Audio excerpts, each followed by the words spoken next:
चलिए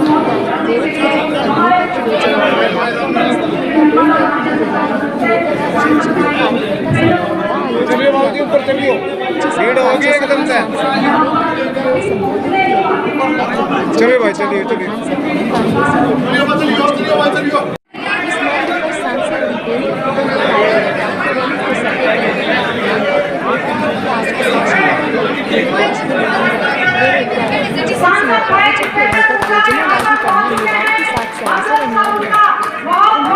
महंगाई में आज आम इंसान का बजट बेकार कर दिया है और बेरोजगारी के मामले में हरियाणा देश में नंबर 1 पर है। पिछले एक माह के दौरान भाजपा के सहयोगी दल कांग्रेस में शामिल होने से साफ चाहे से मुक्त हो चुका है।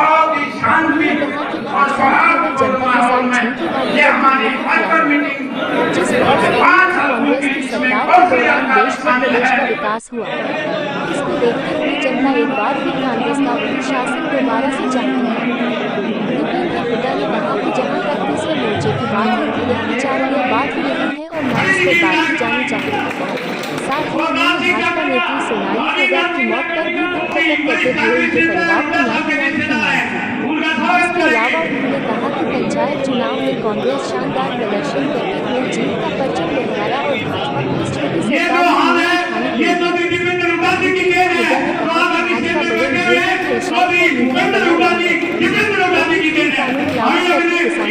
लागू कर युवाओं को देश के साथ खिलवाड़ किया गया और अब ऐसा ही कुछ स्कूलों को बंद कर शिक्षा पर कुप्रधान भाजपा द्वारा किया जा रहा है। उन्होंने कहा कि कांग्रेस इस्तीफा बोर्ड रैली के माध्यम से जनता को जगाने का प्रयास करेगी और भाजपा का पुरजोर विरोध करेगी। महंगाई, बेरोजगारी और अग्निपथ पर हल्ला बोल रैली है।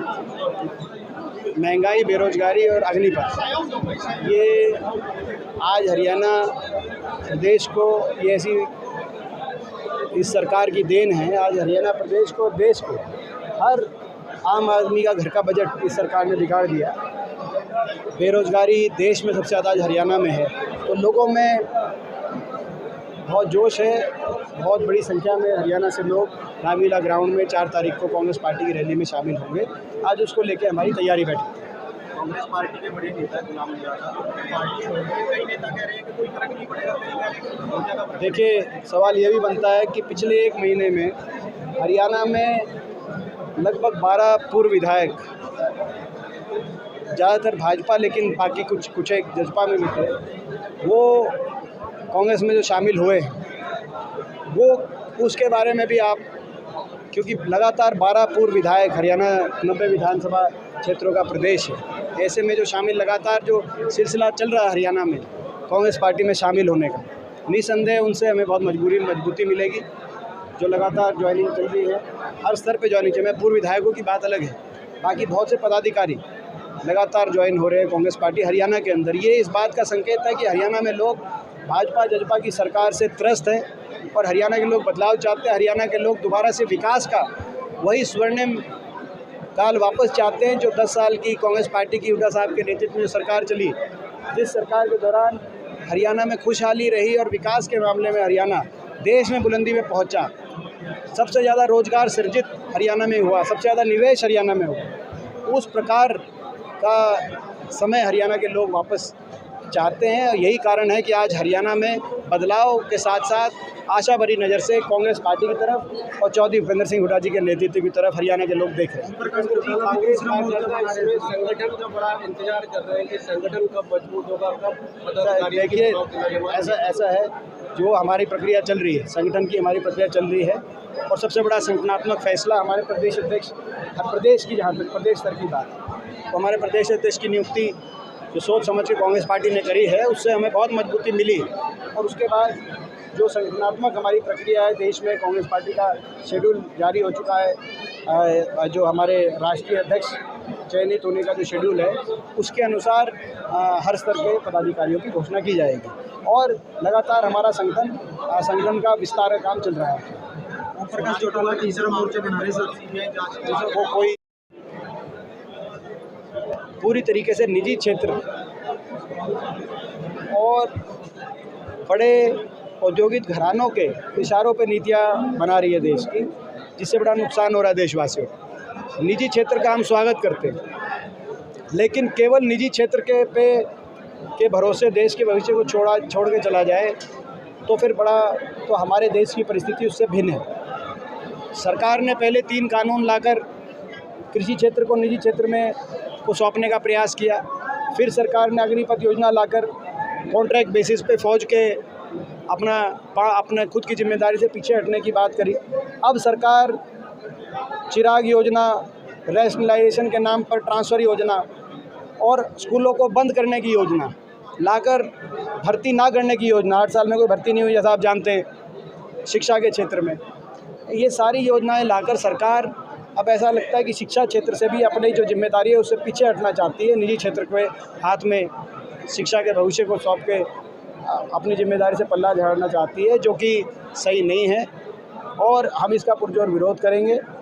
कई ऐसे क्षेत्र होते हैं जहाँ निजी क्षेत्र का भी स्थान है और सरकारी क्षेत्र का भी स्थान है, जिसमें स्वास्थ्य और शिक्षा 2 ऐसे क्षेत्र हैं जहाँ प्राइवेट एंटरप्राइज़ का भी बहुत स्थान है, लेकिन साथ में सरकारी जो तंत्र है उसकी अपनी जगह है। ये जो स्कूल बने थे ये एक दिन में नहीं बने थे, ये ऐसे स्कूल सरकार ने बंद किए हैं अभी, जो कोई 1934 में बना, कोई 1931 में बना। मैंने उदाहरण दिए थे चंडीगढ़ में प्रेस कॉन्फ्रेंस करके। वो ऐसे समय स्कूल बने जब शायद भाजपा भी ना बनी हो। हमारे पूर्वजों ने गांव-गांव में चंदे इकट्ठे करके स्कूल बनवाने का वो काम किया था। आज गरीब के, किसान के, मजदूर के बच्चे इन स्कूलों में पढ़ रहे हैं। इन स्कूलों को बंद करके सरकार क्या दिखाना चाहती है, ये बड़ा दुर्भाग्यपूर्ण है। आप अंदाज़ा लगा सकते हैं, ये बड़ा दुर्भाग्यपूर्ण है। आप अंदाज़ा लगा सकते हैं हमारे कार्यकाल में लगभग 2200 स्कूल अपग्रेड हुए थे और लगभग 1000 से ज़्यादा नए स्कूलों की स्थापना हुई थी स्कूलों में। और भाजपा के कार्यकाल में 8 स्कूल बने कुल और 301 स्कूल बंद कर दिए गए। ये 8 साल खट्टर सरकार में 301 स्कूल बंद और केवल 8 साल स्कूल बने। हमारे समय 2200 स्कूल अपग्रेड किए गए और 1000 से ज़्यादा नए स्कूलों की स्थापना की गई। ये एक बहुत बड़ा अपने आप में, ये जो आपको मैं बता रहा हूँ, ये इस बात को दर्शाता है किस तरफ चल रहे हैं। हमारे समय 1 लाख से ज़्यादा शिक्षा क्षेत्र में भर्ती हुई थी, 1 लाख से ज़्यादा, चाहे वो जेबीटी शिक्षकों की भर्ती हो, चाहे वो कंप्यूटर टीचरों की हो, चाहे वो गेस्ट टीचरों की उस समय, चाहे वो यूनिवर्सिटीज़ जो स्थापित की गई 12 उसके अंदर भर्तियाँ हों। इनके समय में 8 साल में एक भी कोई शिक्षक की भर्ती नहीं हुई जो एडवर्टाइजमेंट इनके समय निकल के और वही ज्वाइनिंग भी इनके समय की हो। ज्वाइनिंग तो है एक आधी जो हमारे समय की एडवर्टाइज, तो अंदाज़ा लगा सकते हैं कहाँ 1 लाख से ज़्यादा भर्ती और कहाँ भर्ती नहीं, और स्कूलों पे ताले। तो हरियाणा के नौजवान, बेरोज़गार नौजवान भी सवाल पूछ रहे हैं और हरियाणा के सभी स्कूली बच्चों के अभिभावक भी सवाल इस सरकार से पूछ रहे हैं। कोई गंभीर उस बात को कोई लेगा आज के दिन जो हरियाणा की परिस्थिति है। सोनाली को लेकर क्या कहना चाहेंगे? लगातार नए तथ्य उसके सामने आ रहे हैं। परिवार की जांच की मांग कर रहे हैं कि पार्टी के इसमें बड़े मगरमच्छ हो सकते हैं। इसमें जो सच है वो प्रदेश के आगे और परिवार के आगे पूर्णतः सारा सच सामने आना चाहिए, लोगों का ये मानना है। और परिवार ने मांग जो करी है उस पर मांग पे अमल होना ही चाहिए, और उसके मांग पे अमल ही केवल वहीं तक नहीं कि भी सीबीआई तक को जांच दे दी जाए, जल्द से जल्द इस पर सारी सच का प्रदेश और परिवार को पता चलना चाहिए। पंचायती चुनाव को डिलीट